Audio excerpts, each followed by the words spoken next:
Hello everyone. आज आपण बनवणार आहोत कोकणात श्रावणामध्ये उपवास सोडताना किंवा गणपती बाप्पांना नैवेद्य म्हणून आवर्जून बनवली जाणारी ही पारंपरिक गूळ तांदळाची खीर. अवघ्या 10 मिनिटात तयार होणारी रबडीदार अशी आणि विशेष म्हणजे ही खीर आपण हळदीचं पान घालून अगदी पारंपरिक पद्धतीनं बनवणार आहोत.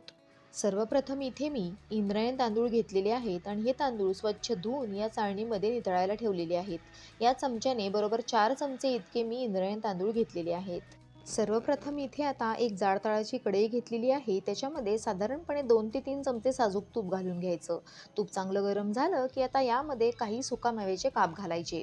पारंपरिक पद्धतीमध्ये खरं तर सुकामेवा घातला नाही जायचा. फक्त कोकणात काजूची भरपूर सुबत्ता आहे, यामुळे यामध्ये फक्त काजू घातले जायचे.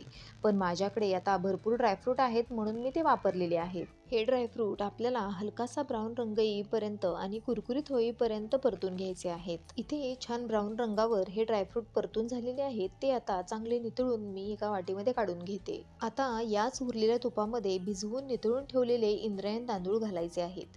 हे तांदूळ मंद आचेवर हलकेसे सोनेरी होईपर्यंत तुपावर छान परतून घ्यायचे आहेत. जेव्हा आपण तुपावर तांदूळ परततो त्यावेळी त्याचा सुवास अतिशय छान येतो आणि खीर सुद्धा अतिशय खमंग तयार होते.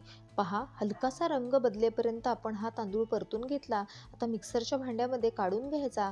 मिक्सरच्या छोट्या भांड्यामध्ये आपल्याला हलकासा बारीक रवा तयार करायचा आहे. मिक्सरच्या पल्स मोडवर हलकासा जाडसर रवा तयार होतो. नेहमीच्या रव्यापेक्षा ना हा रवा हलकासा जाडसर ठेवायचा. पहा, अशा प्रकारे हा जाडसर रवा तयार झालेला आहे. आता त्याच कढईमध्ये 1 चमचाभर तूप गरम करून घ्यायचं आणि त्या कढईमध्ये तांदळाचा रवा आहे ना तो काढून घेणार आहे. आपण तुपामध्ये तांदूळ छान परतून घेतलेच होते, त्यामुळे खीरसुद्धा अगदी छान होते. हा रवा साधारण मिनिटभर आपण परतून घेणार आहोत. तांदळाचा रवा चांगला परतून झाला की यामध्ये खोवलेला ओला नारळ घालायचा. ओला नारळ साधारण अर्धी वाटी मी इथे घेतलेला आहे. ओला नारळ जेव्हा आपण नारळी पौर्णिमा, गौरी गणपती किंवा कोणत्याही शुभ कार्यासाठी खीर बनवतो ना, तेव्हा आवर्जून घालावा.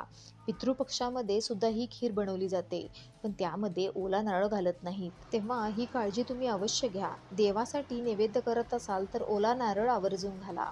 हा ओला नारळ छान कोरडा होईपर्यंत मी परतून घेतलेला आहे. यामध्ये आता दूध घालायचं. इथे मी बरोबर अर्धा लिटर इतकं दूध घेतलेलं आहे. हे दूध आधी गरम करून नंतर रूम टेम्परेचरला आल्यानंतर याच्यामध्ये मी घातलेलं आहे. तुम्हाला खीर किती दाटसर, किती सैलसर हवी त्यानुसार दुधाचं प्रमाण कमी अधिक केलं तरीही चालेल. बरोबरीने मी काही केसराच्या काड्या कोमट दुधामध्ये भिजत ठेवल्या होत्या. त्यासुद्धा यामध्ये घालून घेतल्या. पूर्वीच्या काळी केसर नसायचं, त्यामुळे यामध्ये ना थोडीशी चिमूटभर हळद घातली जायची. गॅसच्या मंद आचेवर हे मिश्रण आपल्याला तळापासून हलवून घ्यायचं आहे. आता या खिरीमध्ये एक खास जिन्नस घातलं जातं, ते म्हणजे हळदीचं पान. हे पान स्वच्छ धुवायचं आणि त्याचे असे छोटे छोटे तुकडे करून याच्यामध्ये घालून घ्यायचे. तुम्ही देखील खीर बनवत असाल तर त्याच्यामध्ये हळदीचं पान आवर्जून घाला. अप्रतिम असा स्वाद येतो. आता गॅसची आच मंद करायची आणि खिरीवर झाकण ठेवून द्यायचं. आता आपण गूळ पाण्यामध्ये विरघळून घेणार आहोत. इथे मी अर्धी वाटी इतका गूळ घेतलेला आहे. यामध्ये थोडंसं पाणी घालायचं आहे. इथे मी पाणी गरम घेतलेलं आहे, जेणेकरून गूळ पटकन पाण्यामध्ये विरघळला जातो आणि गुळाची चव पदार्थाला अप्रतिम येते आणि रंगही फार सुरेख येतो. पूर्वीच्या काळी ना साखरेचा वापर फार कमी केला जायचा, त्यामुळे गूळ घालूनच खीर बनवली जायची. इथे छान दाटसर अशी खीर आपली तयार झालेली आहे. अगदी रबडी असते ना तसं टेक्स्चर या खिरीला आलेलं आहे. साधारणपणे 5 ते 8 मिनिटं ही खीर आपण मंद आचेवर शिजवून घेतलेली आहे. आता यामध्ये तुपामध्ये परतून घेतलेले ड्रायफ्रूट घालून घ्यायचे आणि थोडी वेलची जायफळाची पूड देखील घालून घ्यायची. हे व्यवस्थित मिक्स करून घ्यायचं.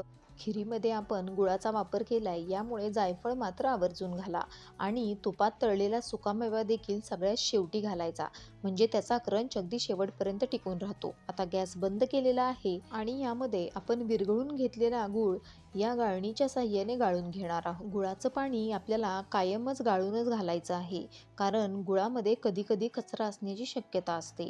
आता हे एकदा तळापासून व्यवस्थित मिक्स करून घ्यायचं आहे. जसजसं गुळाचं पाणी मिसळलं जातं तसं खिरीला रंग फार सुरेख येतो. बघा, एखादी बासुंदी किंवा रबडी असावी असं या खिरीला टेक्स्चर आलेलं आहे. बघा, यामध्ये आपण गूळ घातला तरी जरासुद्धा दूध फाटलेलं नाही. अगदी दाटसर आणि रबडीदार अशी हळदीच्या पानाच्या स्वादाची, गणपती बाप्पांच्या आवडीची गूळ खोबरं घालून केलेली ही खीर तयार झालेली आहे. तुम्ही देखील देवाच्या नैवेद्यासाठीची ही गूळ खोबऱ्याची खीर नक्की बनवून पहा आणि तुमचा अभिप्राय मला नक्की कळवा. व्हिडिओ आवडला असेल तर प्लीज एक लाईक करा. तुमच्या मित्रमैत्रिणींसोबत, नातेवाईकांसोबत जास्तीत जास्त शेअर करा आणि माझ्या किचन अँड मच मोर या चॅनलला सबस्क्राईब करा. चला तर मग भेटू अशाच पारंपरिक रेसिपींसोबत. धन्यवाद.